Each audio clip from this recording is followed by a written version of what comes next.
Hello everyone, welcome to the Did You Know channel, where curiosity always has a toast at the table. Today's video star is an old acquaintance present at parties, barbecues, gatherings, and even ancient rituals. This drink is much more complex than it seems. So pour yourself a glass, sit back in your chair, and discover some incredible facts about beer that even master brewers may not know.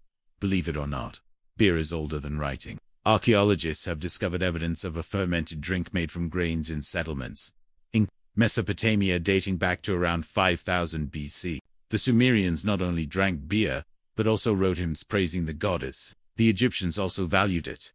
They used it in ceremonies, funerals, and even as part of the payment for pyramid workers. In other words, besides being refreshing, beer is an important part of the history of civilization. Have you ever stopped to think about what really goes into your beer? Despite the myriad of flavors, the basis of most beers is composed of four main ingredients.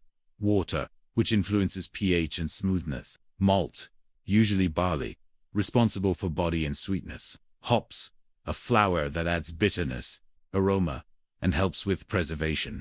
Yeast, the living organism that transforms sugar into alcohol and gas. The magic lies in how these ingredients are chosen and combined. By changing the type of malt or the variety of hops, you open up endless possibilities for flavor. Did you know that there are over 100 globally recognized styles of beer?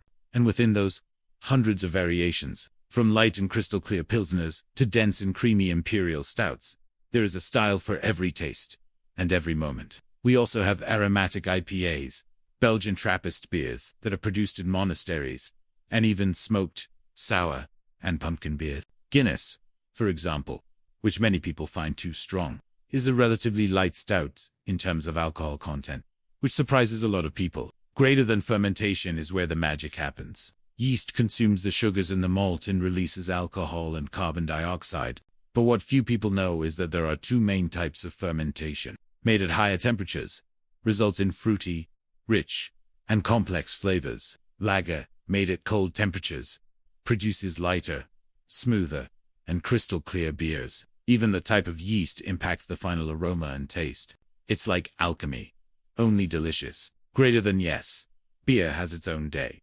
And rightly so. Celebrated on the first Friday in August, International Beer Day began in 2007 in the United States, and is now celebrated in more than 80 countries. The idea is simple and brilliant. Get friends together, toast beers from around the world, and pay tribute to master brewers. It's a great reason to explore different labels and go beyond the basics. After all, there is life beyond supermarket lager. Greater than nowadays, creativity in craft brewing knows no bounds. There are already beers infused with coffee, cocoa, tropical fruits, and even edible gold. Some use oak barrels to age the drink like fine wines. And Brazil has stood out on the international scene with award-winning labels and bold combinations that win over even the most demanding palates. So, after all that, how can you resist that cold toast, right? Beer is much more than a refreshing drink. It is living history, alchemy, diversity, and culture. If you liked the video, leave your like, subscribe to the Did You Know channel, and activate the bell for more curious dives like this one. Now, tell me in the comments, which curiosity surprised you the most? And if you have that craft beer that is worth its weight in gold, share the tip. See you next time, and cheers.